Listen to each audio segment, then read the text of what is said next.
Hi everyone! In today's video, I'll be sharing 5 most common reasons why people procrastinate and what to do if you catch yourself procrastinating. My name is Vesela. I'm a certified life coach, hypnotist, mindfulness and meditation teacher, and in my channel I share tips and tricks on self-development, meditations, hypnosis, and tools to grow and become a better person, better at what you do, etc. So if you catch yourself procrastinating from time to time or always, stay with me. First, I'd like to start with saying that if you identify yourself as a procrastinator, it might be a little bit harder to break that habit. Because yes, procrastination is a habit.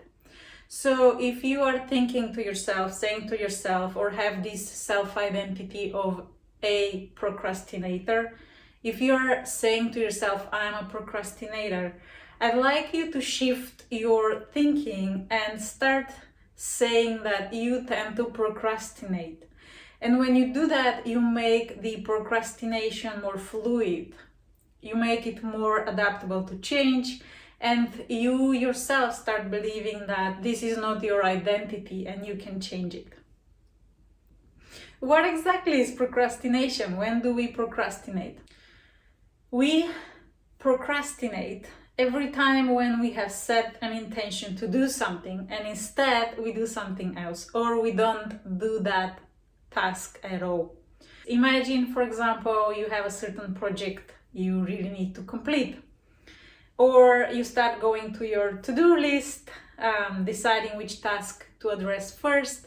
When you procrastinate, you find yourself different distractions. So you might go to the fridge, you might check your email again, you might call someone, you might start scrolling on social media, etc. You do things that are taking away your attention from what you really need to do.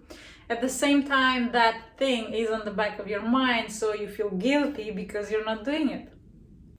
So what are the most common reasons why we procrastinate? The first reason, and the most common one why we procrastinate, is that we don't enjoy whatever is that we need to do. We have no desire to do it. And it might be because we don't like the task. It also could be because we don't know how to do it. My suggestion in this case will be to start small and also realize that you will most likely have to do that task. There is no escaping. It's just a matter of when you will do it. And the longer you procrastinate, the more guilty you will feel. Second most common reason is that you are a perfectionist.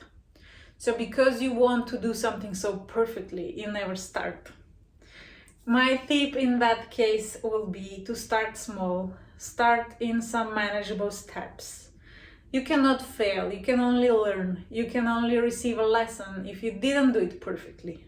And it's very rare the case when somebody does something for the first time and they do it perfectly. So start small, start with manageable steps, maybe break down your large task into smaller chunks, put it on your calendar and just start. In this case, progress is more important than perfection. The third reason why we sometimes procrastinate, especially if we work for someone else, is that we are not happy with the management. We might want to sabotage, and we postpone completing certain tasks. We are acting as a rebel and we don't do what we're supposed to be doing. In this case, I'd like to say that you're most likely sabotaging yourself, because if that task has been assigned to you, you will most likely have to do it anyway. So my tip will be to just do it. It's not always the case when we enjoy what we do, but hey, it's life. Another reason why we procrastinate is that we put the cart before the horse. And what does that mean is we are waiting to get motivated. We are waiting to get in the mood. And guess what? Motivation comes with action. So we have to take an action. We have to move our body physically, literally. in order to get in the flow, to get moving, and to start doing things. And the last reason why we procrastinate is that we are afraid of failure. And guess what? The way to avoid failure is not to do something at all. And that's why we procrastinate in this case.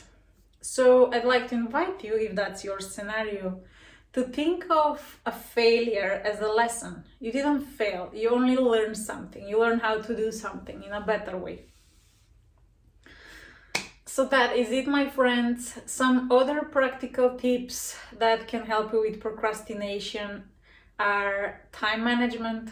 So perhaps add your tasks on your calendar, know what you're supposed to be doing, start small. Be self-compassionate with yourself. Acknowledge your feelings and how you feel, why you procrastinate. Become curious about the different reasons.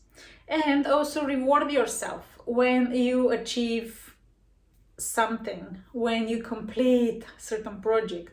Reward yourself. Give yourself something that you really like and you really enjoy doing, seeing, watching, eating, whatever it might be.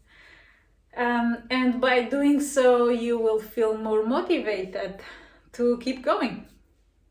That's all I wanted to share with you about procrastination. I hope it's been helpful. Remember to subscribe, and I'll see you next time.